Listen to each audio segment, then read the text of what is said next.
Hey, welcome back to Dr. Sam in the City. So thank you so much for watching one of my last videos, products that you might not need. It's great to see that videos that I think are really honest and critical, but I hope in a constructive way, are useful and something of interest. So I thought I would continue on that theme today with 3 body products that you might not need.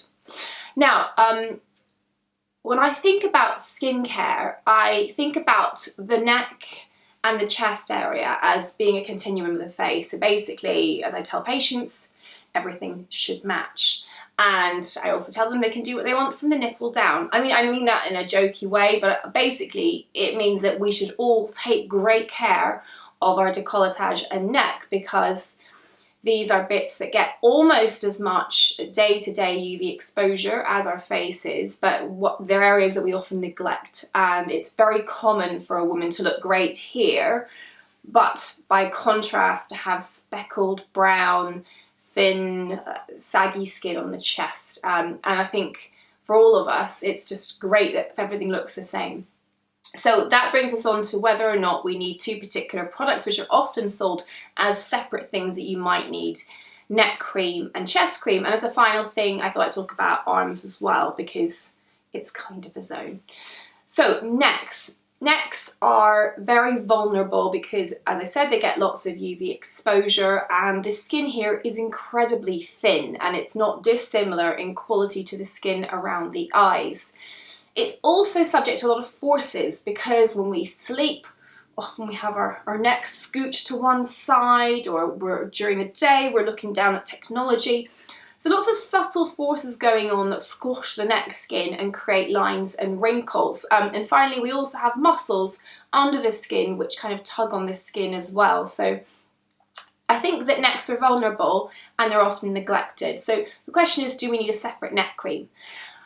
In principle, skin is skin, and I think that it's simply a question of being logical and extending your facial routine rather than necessarily employing a completely separate product. So I think that what is in an anti-aging cream for the neck isn't necessarily going to be any more useful than anything you might use in the face. And I think, in fact, the corollary is that things for the face will potentially have far more useful and active ingredients, and therefore be of more use to the face. So the one caveat is that because the skin here is thin, it can be harder to tolerate active ingredients like retinoids. So I always urge people to get used to using a retinoid on their face first, to get a sense of their skin's own reactivity to these active but potentially irritant products, before then going on to advanced level retinoid use and approaching their neck. And oftentimes I'll recommend doing it less frequently, every 3rd night, for instance, at the beginning, using smaller quantities and applying over the top of moisturizer. During the day, vitamin C is a great active to use on the neck, and I think that can be taken right down, potentially to the décolletage. So 2 actives we know we like for the face can be used on the neck, perhaps with a little more caution. The one thing I would say about having a separate sunscreen for the neck is that you will potentially use it more generously, and you might need a different format for your neck versus your face, where of course we're often combating an oily T-zone, especially in summer. So I do find it useful to have a more moisturising sunscreen that you would use specifically for the neck in the daytime, that you would slather on quite generously, potentially meaning you could then skip separate moisturiser.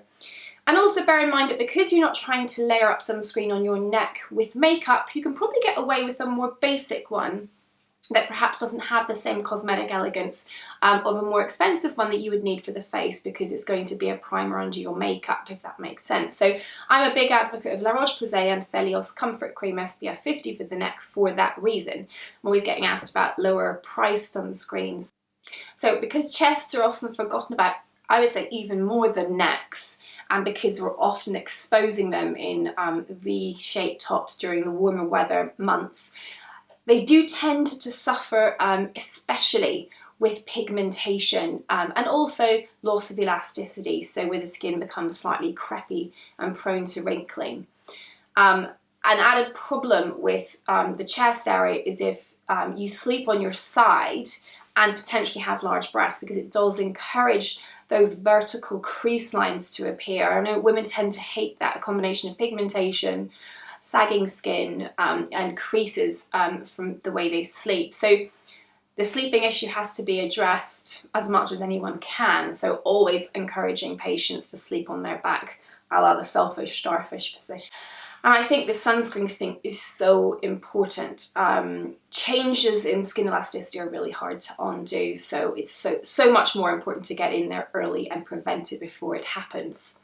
As far as pigmentation goes, again, I think there are only so many ingredients that are useful to treat specific problems, and it's about titrating their strength and irritancy to the area. So chests, like neck, can be a bit more sensitive, so the same sort of tricks would apply, using similar agents that you would use in the face, like azelaic acid, vitamin C, your retinoids, and even some of the other treatments like licorice extract, kojic acid. There are lots of different ingredients that can help with pigmentation. Niacinamide is good and is well tolerated. So all those things can be employed in this area, much like they can to treat pigmentation in the face. But again, slower, more gently, and build up incrementally, but always under the umbrella of good quality daily sunscreen. So those are two areas where there are some nuances to treating them because of the anatomical properties of the skin at those sites, but also some similarities to the way we treat the face. So again, the bottom line is critically appraise what you're buying and why you're buying it, and understand what's in the pot.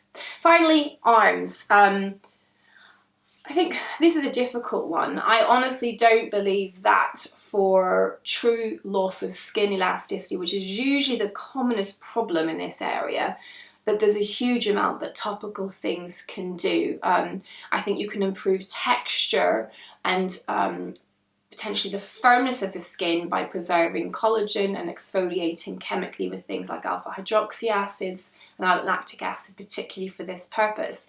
But there isn't much that's going to make skin snap back in if it's lost its elasticity, I'm afraid. So there you have it, my honest take on treating 3 body zones, some reasons why you might need dedicated products, but perhaps more as an overview why you're better off sticking to tried and tested ingredients, but just using them in a carefully cultivated manner according to the area. I hope that was useful. Bye.